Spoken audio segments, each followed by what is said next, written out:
का ये 4 घात में है तो इसका क गो शून्य को होगा, 4 गो होगा। 4 गो में से 2 गो दे दिया है और 2 गो निकालना है। अगर मान लो इसका और 2 गो कोई रहता शून्य, मान लो एक 2 रहता और एक -5 रहता तो इसका 2 गो और गुणनखंड कौन कौन सा होता? x माइनस 2 इससे, इससे x प्लस 5 इससे। ये बात समझ में आ रहा है? तो ये जानना जरूरी है तभी हम लोग आगे बढ़ेंगे, नहीं तो कुछ नहीं बुझाएगा। इतना समझ में आ रहा है ना? चलो ठीक है, स्टार्ट करते हैं। इसमें कह रहा है कि 3x⁴ plus 6x³ minus 2x² minus 10x minus 5 के अन्य सभी शून्य ज्ञात कीजिए। सभी का मतलब क गो? 10 गो, 4 गो। 4 गो में 2 गो दे दिया है तो और क गो बचा? 2 गो शून्य हम लोगों को ज्ञात करना है। शून्य ज्ञात कीजिए। अब देखो यहां ऑलरेडी 2 शून्य दिया हुआ है तो बहुपद px, बहुपद को जनरली px मानते हैं, कुछ भी मान सकते हो।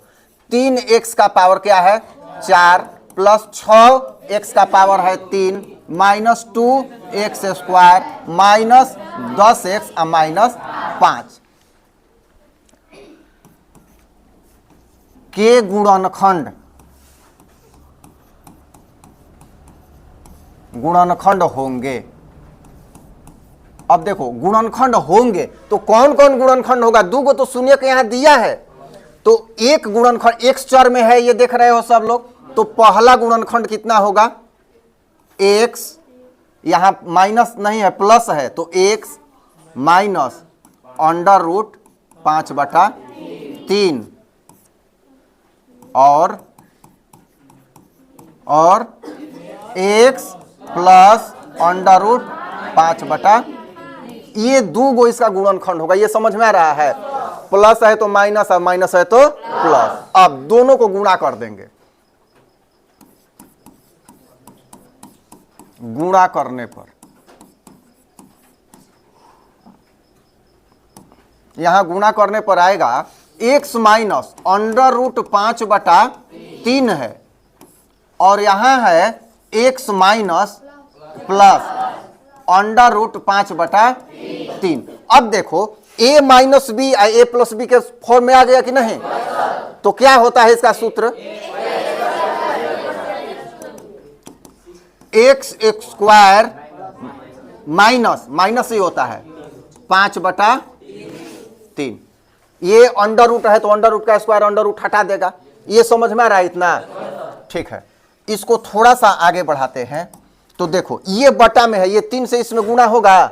चाहे तो इतना भी छोड़ सकते हैं लेकिन हम थोड़ा सा इसको सीधा कर देते हैं। 3x² माइनस 5 बटा 3 बराबर 1/3 को हम रख देते हैं यहां किनारे, 1/3 को रख देते हैं। यहां क्या बचा? 3x² minus 5। यहां पर 1/3 है, इसमें x नहीं है तो ये अचर पद है। समझ में आ रहा है ना? ये क्या है? अचर हो गया 1/3, इसमें x नहीं है, ये अलग हो गया, ये अलग गुणनखंड हो गया 1/3। एक गुणनखंड ये आया तो ये जो है ना यहां पर, तो स्पष्ट है कि ये कहां से आया है। ये दोनों गुणनखंड किसका है? इसका है। और इसी को गुणनखंड को गुणा किए हैं तो एगो नया गुणनखंड हमें मिला, मतलब बहुपद मिला। तो ये भी इसी का गुणनखंड होगा, ये गुणनखंड होगा। स्पष्ट है कि 3x² और माइनस 5 भी क्या माने हैं इसको? px का गुणनखंड होगा, गुणनखंड होगा। ये है यहां, ये इसका गुणनखंड होगा। अब देखो यहां पर घात क्या है? 4। बहुपद का अधिकतम घात क्या है? तो ये कितने घात में बहुपद है? 4 घात में। इसको द्विघाती भी बोलते हैं, ठीक है। अच्छा, ये हमारा मिला, इसका कितना घात है बहुपद का? 2। इसका मतलब है कि 2 घात का इससे भाग देंगे इसमें तो एक और बहुपद मिलेगा जो द्विघाती होगा, ठीक है ना। तो क्या करना है अब? इतना आने के बाद स्टेप बाय स्टेप एकदम समझो। एक और क्वेश्चन है उदाहरण में, उसको भी बताएंगे। यहां इसमें से इसमें इससे भाग दे देना है अगले स्टेप में। कितना में? 3x का पावर 4 और इतना जो लिखा है ना उससे इसमें भाग देना है। तो चलो पहले ये भाग की क्रिया हम लोग करते हैं। तनी लिखवाओ तो ये बहुपद कितना है? 3x का पावर 3x का पावर, हाँ फिर बोलो 6x के पावर 2x,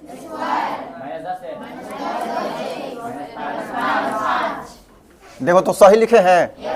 अच्छा, और हमें भाग किससे देना था? 3x स्क्वायर माइनस 5 से।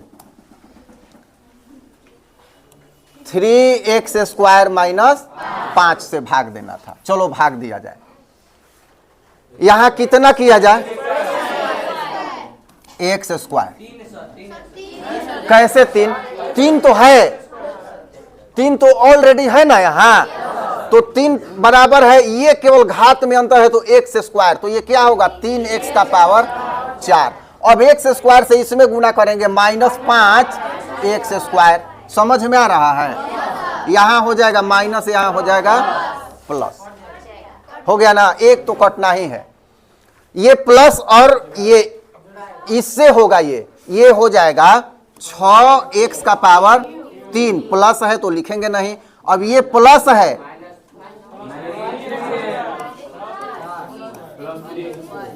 समझ में आ रहा है? कैसे? ये प्लस 5 है, ये माइनस 2 है, तो 5 में से 2 घट गया, कितना बचा?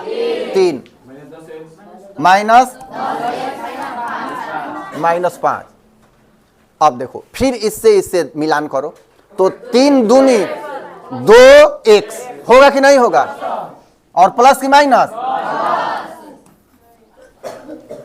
6x क्यूब अब 2x है तो माइनस 5 दूने 10x होगा ना? हाँ, माइनस प्लस, ये कटेगा, हो कट जाएगा नहीं, ये भी कट गया, तो बचा क्या?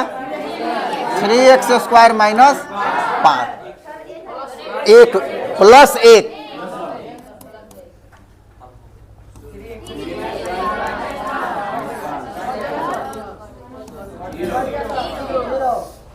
इसका मतलब है कि हम लोग सही बना रहे हैं। अगर सही नहीं बनता तो ये 0 नहीं आता। अब देखो, जब हम गुणा किए हैं, इससे भाग दिए हैं इसमें से, और एक और चीज याद रखना, इसमें से 1/3 जो है ना छोड़े हैं अचर कह के, याद है ना? तो देखो एक सूत्र क्या होता है? px बराबर क्या होता है? qx या gx, कुछ भी, gx into qx plus rx, ये होता है। वही है भाज्य बराबर भाजक गुना भागफल जोड़ शेषफल, वही है, ये होता है ना? यहाँ 8 है, भाग दिए हैं 2 से, यहाँ 4 बचा, यहाँ 8, यहाँ शेषफल 0। इससे इसमें गुना करेंगे तो इतना नहीं मिलेगा हमको, 4 दूनी का 8 होगा कि नहीं होगा? हाँ, तो ये है, एकदम स्टेप बाय स्टेप समझो, इसको हटाओ। इसका मतलब है कि इतना से इतना बराबर इतना गुणा इतना होगा, होगा ना? तो चलो ये अगले पेज पर, ये याद रखना, इसको फिर लिखवाना है।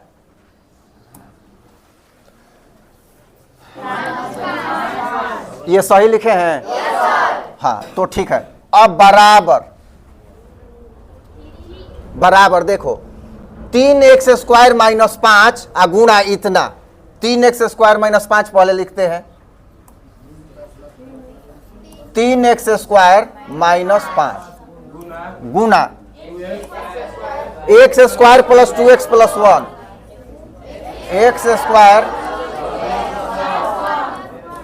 ये सूत्र पे आ गया ना? इतना बराबर, अब देखो इतना बराबर इतना गुना इतना हो गया, यहां 3x स्क्वायर। अब इसका हम देखते हैं, इसका तो 2 गो पहले से मूल पता है, कितना? एक है 5/3 अंडर रूट प्लस में और माइनस में, और ये हमें नया मिला यहाँ x स्क्वायर प्लस 2x, यहाँ तो इसको रखो इतना ही, 3x स्क्वायर माइनस 5, यहाँ इसको रखो। इसमें इसका गुणनखंड हम करते हैं, तो इसका जब गुणनखंड करेंगे तो क्या होगा बताओ तो? कोई करे गुणनखंड, दो पद दो में तोड़ो, एक्स स्क्वायर प्लस एक्स और प्लस एक, यही होगा कि नहीं बताओ। 3x स्क्वायर माइनस 5, यहां देखते हैं x प्लस एक x प्लस एक बंद, यहां 3x स्क्वायर और माइनस 5। इसका इसलिए नहीं करेंगे कि ये तो पहले से हम कर चुके हैं तभी ये आया है। यहां x प्लस 1, एक और आया x प्लस 1। तो अब देखो ये हो गया, जब x प्लस एक बराबर 0, शून्य निकालने का यही ना तरीका है। ये 3 गो हमें गुणनखंड मिला तो तीनों को बारी बारी से 0 करेंगे। इसका पहले से हमें प्राप्त है तो इसका नहीं करेंगे, इन दोनों को कर लेंगे। x प्लस 0 तो x बराबर -1। पुनः जब x प्लस 1 बराबर 0, ये नहीं देखना है कि बराबर है, हमें 2 बार करेंगे, भले ही एक समान क्यों। इधर देखो, इधर सोच में नहीं डूबना है, ठीक है ना, सोचना नहीं है, सब आएगा। x बराबर क्या हो जाएगा -1, तो x बराबर 2 शून्य और क्या आया -1, -1। आंसर मिलाओ, शेष 2 शून्य -1 2 को दे रहा है, 2 को आ रहा है, ये क्या आ रहा है 2 को आ रहा होगा। आंसर देखो आ रहा है ना, तो इस तरह से ये बन गया। चलो इसको लिखो,